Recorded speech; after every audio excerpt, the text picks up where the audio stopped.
나의 사랑 나의 어여쁜 자야 일어나 함께 가자입니다. 일어나 함께 가자. 누구에게 할 수 있는 말입니까? 그대로입니다. 나의 사랑 나의 어여쁜 자야. 그 사람에게 할 수 있는 말입니다. 사람들은 여행에서 중요한 요소는 장소가 아니고 함께 가는 사람이라는 말을 합니다. 어디에 가느냐가 중요하긴 하지만은 그보다는 아무리 좋은 장소로 여행을 하더라도 함께 가는 사람이 영 아닌 사람이라면 그 여행의 기쁨은 줄어들기 마련입니다. 그리고 꼭 가야 할 여행이 아니라면 함께 갈 사람이 마음에 들지 않을 경우에 갈 마음이 없어집니다. 지난 금요일에 동행함에 있어서 중요한 것은 마음이라 그랬습니다. 마음을 주느냐 주지 않느냐에 따라서 동행의 기쁨이 달라집니다. 또는 동행할 것인가 말 것인가가 결정됩니다. 마음을 주는 사람과 함께 살 수 있고 마음을 주는 사람과 함께 어떤 길이라도 함께 걸어갈 수 있는 겁니다. 그런데 살다 보면 마음을 주지 못하게 하는 그런 장애물들이 이따금 생기곤 합니다. 사람과 관계에서 혹은 주님과 나와의 관계에서 마음을 주지 못하는 그런 장애물이 생길 경우가 있습니다. 오늘 본문은 그것을 작은 여우라는 말로 표현을 했습니다. 탈무드에 보면 우리가 익히 여러 번 들어본 적이 있는 그런 유명한 이야기가 하나 있습니다. 어느 때 한 마리의 여우가 포도원 옆에 서서 어떻게든지 그 속에 들어가려고 하고 있었습니다. 그러나 울타리가 있어서 기어 들어갈 수가 없었는데 여우는 사흘 동안 그 울타리 사이로 들어가 포도원에 가려고 사흘 동안 단식을 해서 몸을 아주 홀쭉하게 만들어서 간신히 울타리 틈을 빠져 들어가는 데 성공을 했습니다. 포도원에 들어간 이 여우는 포도를 실컷 먹고 나서는 이제 포도원을 빠져나오려고 했지만은 너무 배가 불러서 그 울타리 틈을 빠져나올 수가 없었습니다. 그래서 할 수 없이 다시 3일간 단식하면서 몸을 크게 만들어가지고 간신히 빠져나올 수 있었다라는 그런 탈무드의 얘기입니다. 유대인의 이야기죠. 이 이야기가 주는 교훈은 다른 데 있지만 이스라엘 땅에서 경작되어지는 포도원에는 여우가 들어가서 포도를 따먹는 포도원을 해치는 일이 흔히 있는 일이다라는 말입니다. 그 여우와 관련되어진 그런 이스라엘의 이야기들이 많이 있습니다. 사사기서에 보면 삼손이 여우를 무려 300마리나 잡았다라는 그런 기록도 있습니다. 그만큼 여우와 이스라엘 땅과 이게 관계가 있는 것이죠. 오늘 본문에도 이제 여우 이야기가 나옵니다. 제가 말씀드린 것처럼 우리 함께 읽은 15절입니다. 포도원을 허는 작은 여우를 잡으라. 우리의 포도원에 꽃이 피었습니다. 포도원이라는 말은 솔로몬과 술라미의 생활을 의미하는 겁니다. 다시 말하면 그 포도원, 행복하고 기쁨, 이 포도가 기쁨을 상징하는 건데 기쁨의 삶, 술라미와 솔로몬과의 그 기쁨의 삶, 행복한 삶, 주님과 우리와의 그 행복한 삶, 기쁨의 삶, 풍성한 삶을 의미하는 것이 바로 이 포도원입니다. 그런데 오늘 문맥상으로 보면 솔로몬 왕이 술라미 여인을 산을 넘고 찾아왔지만은 문을 열지 않고 일어나 함께 가자고 해도 전혀 말을 듣지 않습니다. 뭔가 그 부부 사이에 문제가 있습니다. 행복하지 못합니다. 그 이유가 무엇일까? 그 포도원에 뜻하지 않는 방해꾼이 들어왔기 때문입니다. 적이 있습니다. 오늘 본문에서는 작은 여우라 그랬습니다. 작은 여우가 포도원은 우리의 포도원을 헌다 말씀합니다. 여기서 말하는 작은 여우라는 것은 술라미 여인과 솔로몬과의 관계를 허무는 것이죠. 교회에 있어서는 주님의 은혜를 받는 것을 방해하는 것들을 의미하기도 하고 우리 개인에게 있어서는 주님의 풍성한 은혜를 받는 데에 방해가 되는 어떤 죄를 의미할 수도 있고 또한 우리의 가정에서는 우리의 가정의 행복한 삶을 풍성한 삶을 깨트리는 방해하는 그 무엇이 될 수 있습니다.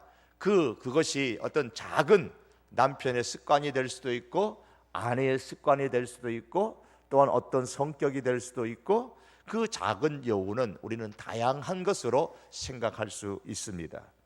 이 포도원을 허는 여우는 큰 여우가 아니고 오늘 성경은 작은 여우라 그랬습니다. 그렇기 때문에 가볍게 생각하기가 쉽습니다. 대수롭지 않게 지나칠 수가 있습니다. 얼른 생각하면 아무것도 아닌 것 같습니다. 그러나 그런 작은 것에서부터 행복은 새어나가게 되고 교회는 그 은혜가 허물어지는 것입니다. 우리는 작은 것이라고 해서 무시해서는 아니 됩니다. 사소한 것이라고 해서 그냥 지나쳐서도 안 된다는 겁니다. 그래서 포도원을 허는 작은 여우를 잡으라 그랬습니다. 그렇게 작은 죄 혹은 작은 방해꾼 혹은 작은 어떤 습관 어떤 그 무엇으로 인해서 애써 가꾸어 놓은 가정의 행복, 교회의 은혜가 여지없이 무너지기도 하고 애써 은혜의 포도원으로 가꾼 그 교회가 무너지기도 합니다.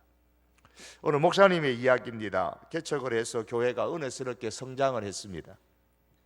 한 150여 명의 성도들이 모여서 은혜롭게 신앙생활을 했는데 어느 날 새 가족 한 분이 오셨습니다.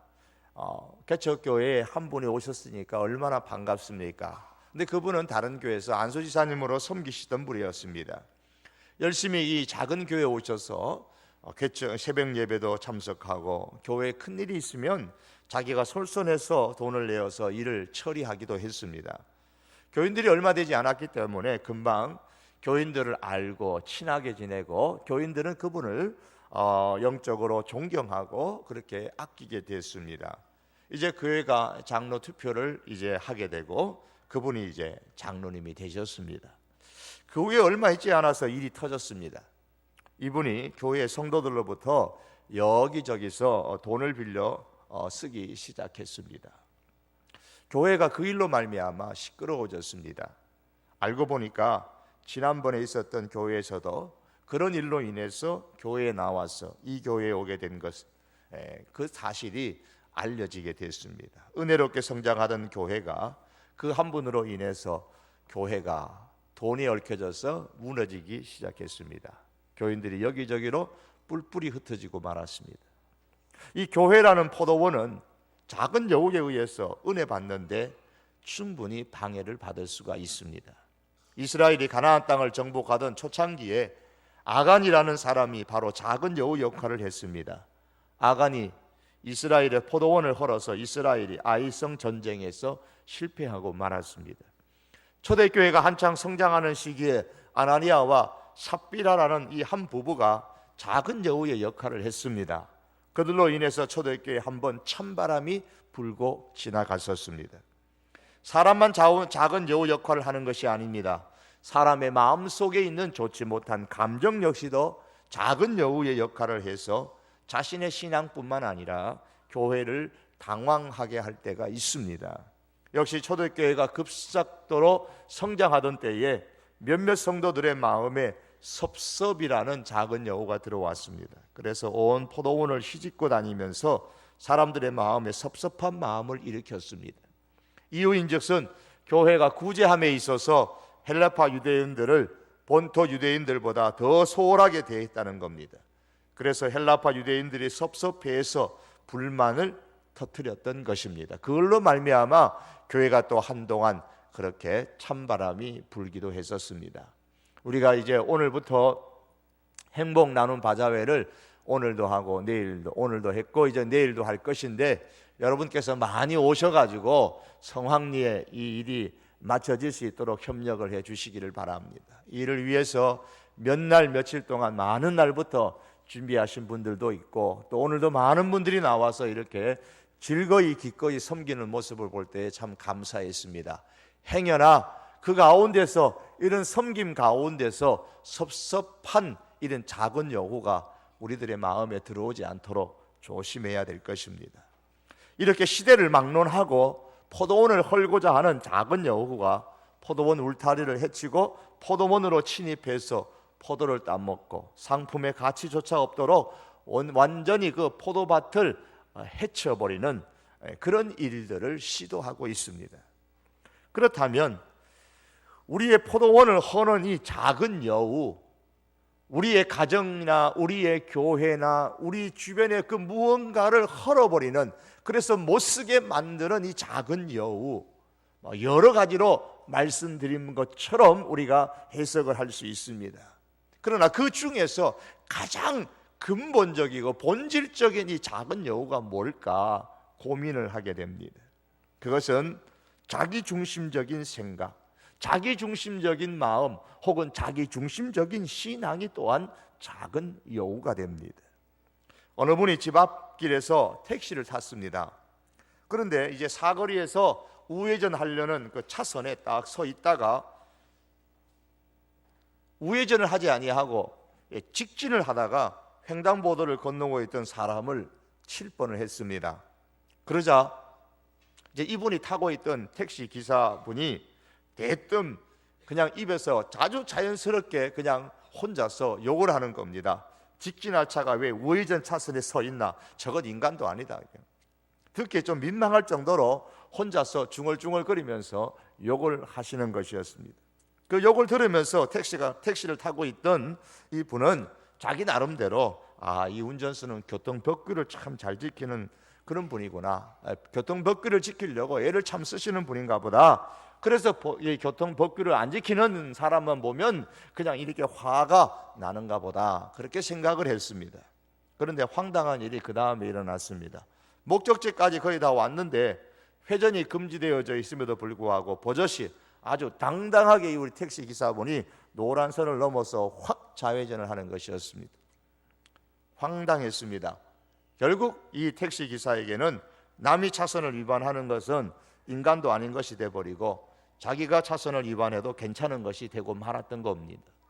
하지만 이것이 그분만이 아니라 세상을 살아가고 있는 보통 사람들의 모습이 아닐까 싶습니다. 사람은 언제나 자기 자신에게는 최대한으로 관대해지려고 애를 씁니다. 그러나 타인에 대해서는 관대하지를 못합니다. 이런 이유로 인해서 사람은 남의 죄를 참 잘 보지만은 자기의 죄를 보지를 못합니다.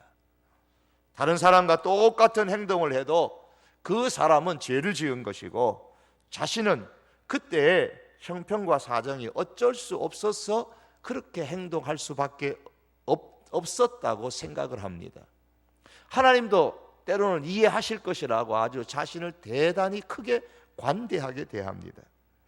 이렇게 자신은 자신에 대해서 관대하게 넘어가는데 만약에 남이 그것을 가지고 꼬투리를 잡으면은 시비를 걸면 당장 하는 말이 뭘까요? 당신이 내 사정 알고 하는 말이냐고. 당신 내 사정 알아? 그러면서 공격을 합니다.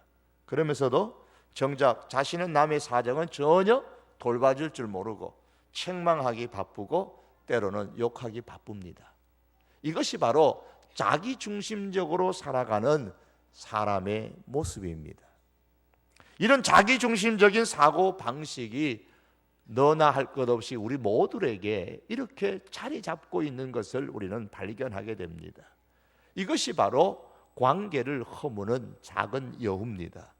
이것이 가정에서 부부의 관계를 허물고, 이것이 부모와 자녀와의 관계를 허물고, 이것이 시어머니와 며느리의 관계를 허물고, 이것이 교회에 와서 성도들 간의 관계를 허물고, 이것이 주님과 나와의 관계를 허무는 작은 여우가 되는 겁니다. 자기 중심의 삶은 자기 자신과 싸우는 삶이 없습니다. 자기 자신에 대해서 고뇌하지 않습니다. 늘 자신의 생각과 자신의 마음과 자신의 행동과 자기의 신앙에 대해서는 관대합니다. 깊이 고뇌하는 법이 없습니다. 자기 자신과 싸우는 삶은 없이 항상 남의 잘못만을 보려고 하기 때문에 비판을 일삼고 용서하지 못하고 결국에 그러한 신앙생활은 자기 자신만 잘하고 있는 줄로 착각하게 만드는 겁니다. 여러분, 주님과 동행하는 삶을 우리가 살기를 원한다면 일어나 함께 가자라는 그런 주님의 음성 속에서 우리가 주님과 더불어 인생을 살아가기를 원한다면 이 땅에서 그래서 포도원에 꽃이 만발하고 포도원에 열매가 가득 찬 것처럼 그런 기쁨이 있고 행복이 있는 풍성한 삶을 살기를 원한다면 적어도 주님께서 보시기를 원하는 그런 모습들이 우리 가운데 있어야 합니다. 만일 그렇지 아니하고 내 중심적으로 살다가 때가 되면 천국 가면 된다는 식으로 우리가 그렇게 신앙생활을 한다면은 마치 개미와 배짱이 이야기에서 나오는 배짱이와 같은 겁니다. 놀고 먹다가 천국에 가겠다는 말이에요. 그냥 대충 나만을 위해서 그렇게 교회를 다니다가 천국 가면 된다는 겁니다. 물론 우리가 놀고 먹다가도 천국 갈 수 있습니다. 예수 그리스도만 잘 믿으면, 나의 구원자로 믿으면 갈 수가 있습니다. 하지만 그런 사람의 삶은 작은 여우에 의해서 파헤쳐진 포도원의 삶을 살 수밖에 없는 겁니다. 여러분, 우리 자신들을 한번 돌이켜 보십시다. 우리가 지금까지 수많은 세월을 교회를 다니고 있고 예수님을 믿는다고 하지만 과연 우리가 무엇에 목표를 두고 예수님을 믿어왔습니까? 무엇 때문에 교회에 나오셨고 무엇 때문에 기도하면서 지금까지 살아오고 있으십니까? 단지 그냥 내 죽으면 천국 가려고 그거 하나뿐입니까? 단지 천국 갈 것만 생각하고 이 땅에서 어떻게 살아야 하는지에 대한 그 하나님의 마음, 그 마음을 알려고 하지 않는다면 우리는 항상 정상적인 포도원의 기쁨을 누릴 수가 없게 될 것입니다. 작은 여우가 판을 치는 포도원은 분명히 정상적인 포도원은 아닙니다. 자기중심적인 삶이 판을 치는 그런 부부 생활은 분명 정상적인 부부 생활이 될 수가 없습니다. 포도원이 될 수가 없습니다. 자기중심적인 생각에 판을 치는 그런 교회 공동체는 결코 정상적인 포도원이 될 수가 없습니다. 작은 여우를 없애고 정상적인 포도원을 만들어야 합니다. 오늘 본문에서 작은 여우를 잡으라 그랬습니다.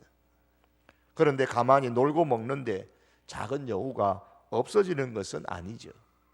우리는 놀고 먹고 있는데 하나님께서 알아셔서 작은 여우를 잡아주시는 것도 아닙니다. 비정상적인 포도원을 정상적인 포도원으로 만들려면 포도원을 허는 작은 여우를 우리가 잡아야 합니다. 자기중심적인 이런 사고방식, 자기중심적인 이런 신앙의 자세를 내가 바로 잡아야만 우리 정상적인 가정, 정상적인 교회, 포도원에 꽃이 만발한 그런 모습, 포도원에 열매가 가득한 극상품의 포도가 맺히는 그런 포도원 같은 교회, 그런 가정을 우리가 이룰 수 있는 겁니다. 민수기의 말씀을 보시면 하나님께서 제일 먼저 싸움에 나갈 만한 자를 계수하라 그러셨습니다. 싸움에는 반드시 누가 있죠? 적이 있습니다. 상대가 있습니다. 상대가 있어야 싸우는 거죠. 우리 성도의 싸움의 상대는 누굽니까? 아내입니까? 남편입니까? 부모님입니까? 아니면 시어머니입니까? 며느리입니까? 친구입니까? 아니면 교회에 오면 다른 성도입니까? 오늘 본문에 의하면 성도의 싸움의 상대는 작은 여우입니다. 그 작은 여우가 누구라고요? 여러 가지가 될 수 있지만 근본적으로는 무엇보다 자기중심적인 내 자신인 겁니다.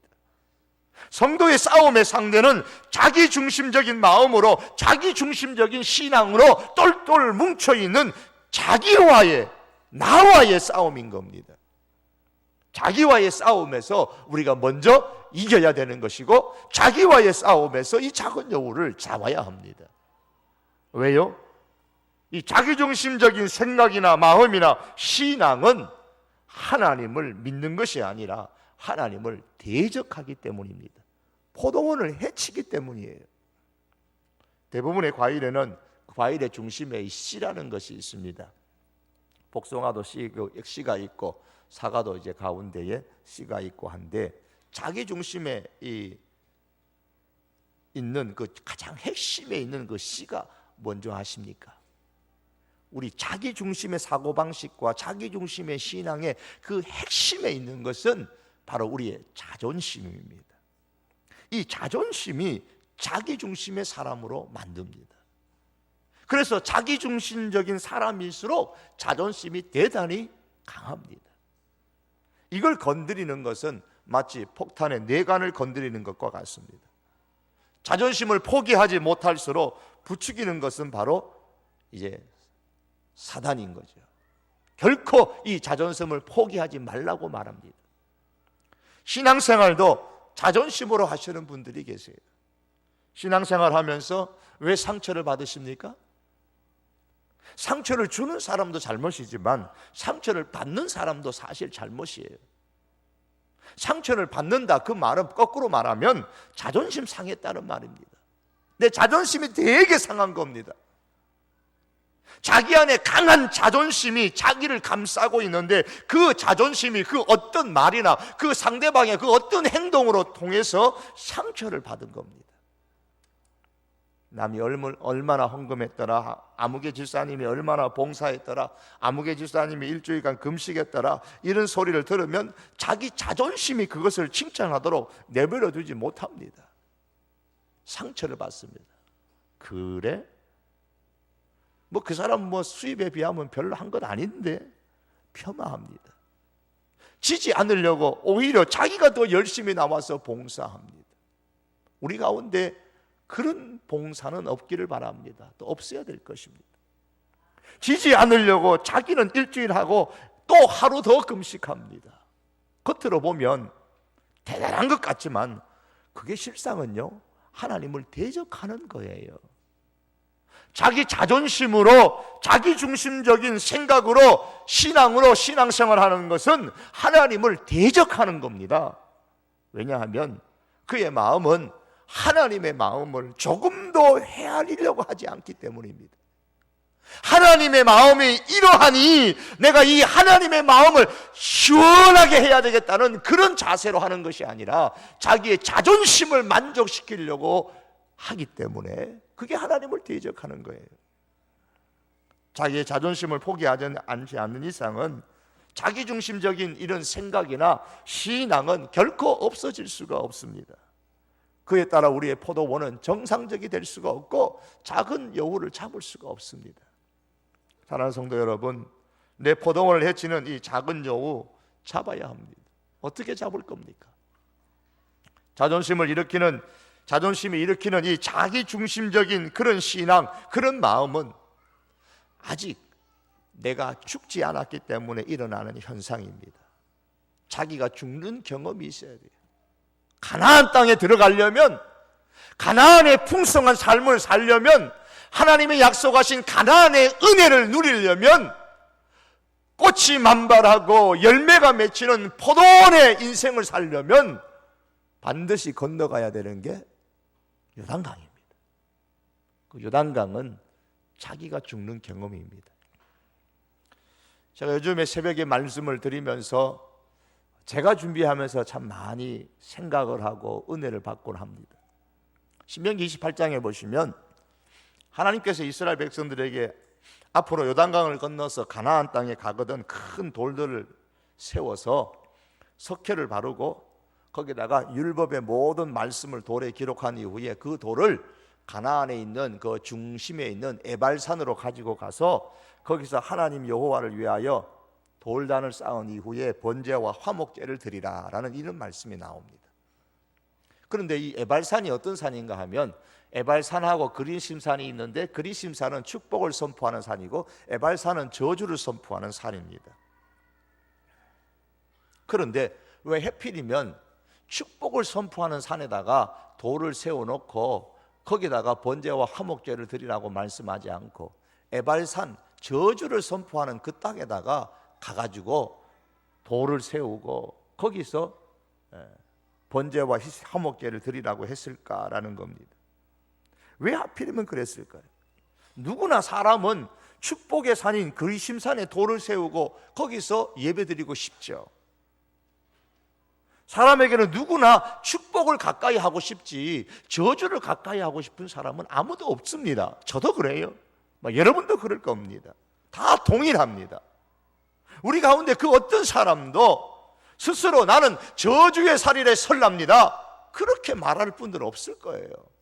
여기에 죄송합니다. 이쪽에 앉으신 분, 이쪽은 저주의 자리고 이쪽은 축복의 자리라고 가정을 합시다.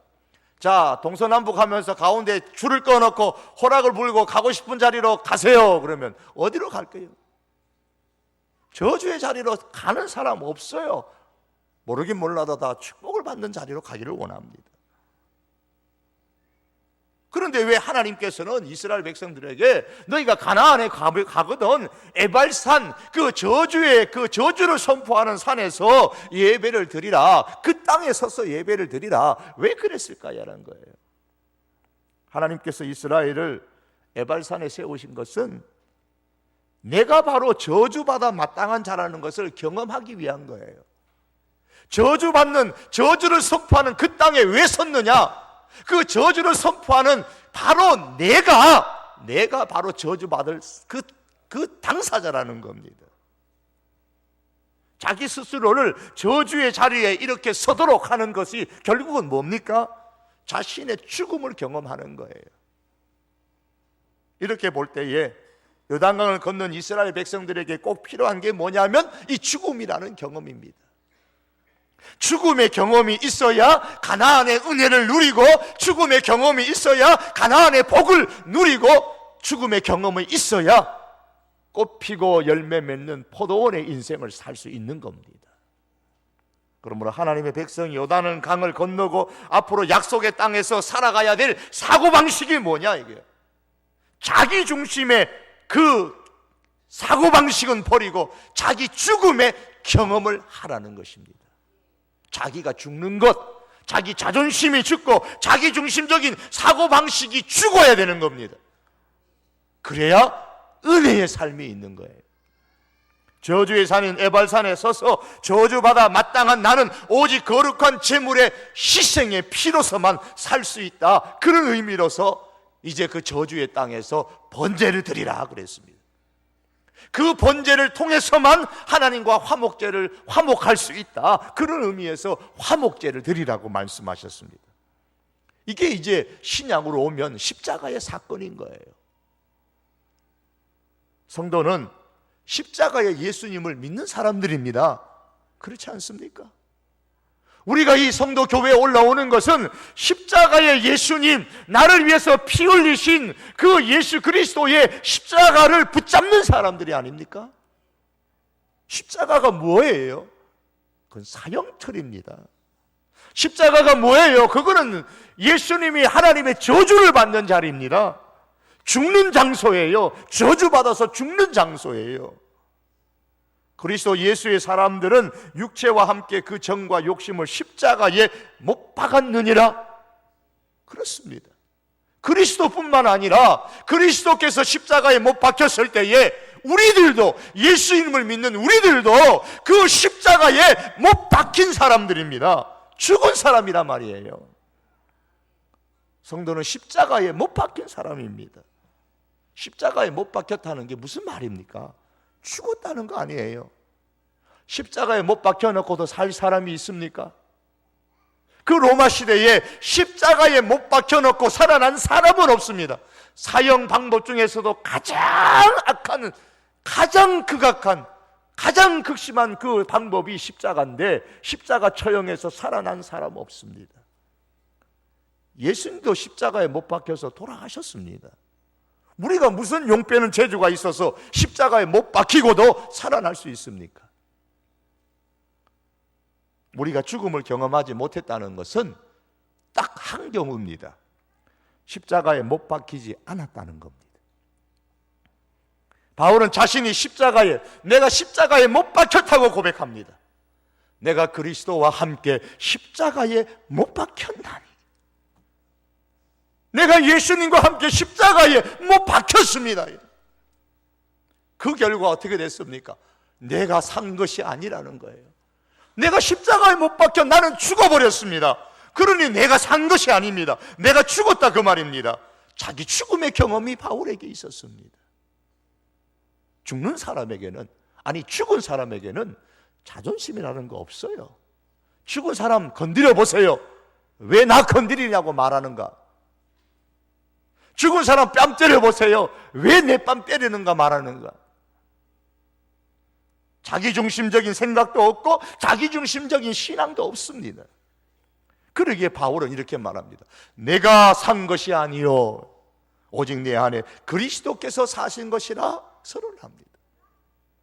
나는 내 자존심으로 사는 게 아닙니다. 나는 내 중심으로 더 이상 살지 않습니다.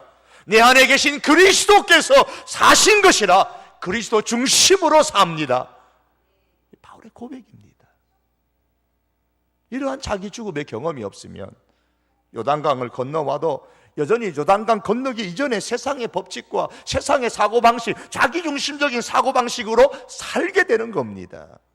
다시 말하면 교회 안에 들어와도 예수님을 믿는다고 말은 해도 여전히 자기중심적으로 자존심을 내세우면서 예수님을 믿는 겁니다. 그것 가지고 상처 주고 상처받고 하는 거예요. 자기 죽음의 경험이 없이는 나는 그래도 꽤 괜찮은 인간이라고, 저 사람보다는 낫다고 생각을 합니다. 저 사람보다는 낫다고 생각했는데 저 사람이 나보다 더 잘 믿는 것 같고 저 사람이 더 하나님의 복을 받는 것 같으면 그저 내 마음에 질투와 시기가 일어나고 견디지를 못하는 거예요. 그러는 사이에 작은 여우는 꽃이 피고 열매가 맺은 포도밭을 온통 다 헤쳐버리게 되는 겁니다. 그러므로 사랑하는 성도 여러분, 작은 여우를 잡는 무기는 십자가입니다. 자기 죽음의 경험이 바로 작은 여우를 잡고 내 포도원을 풍성하게 하는 비결입니다. 부부의 사이에서, 교회 안에서 우리가 어떻게 성공적인 부부의 생활을 하고 성공적으로 어떻게 자녀를 키우는가요?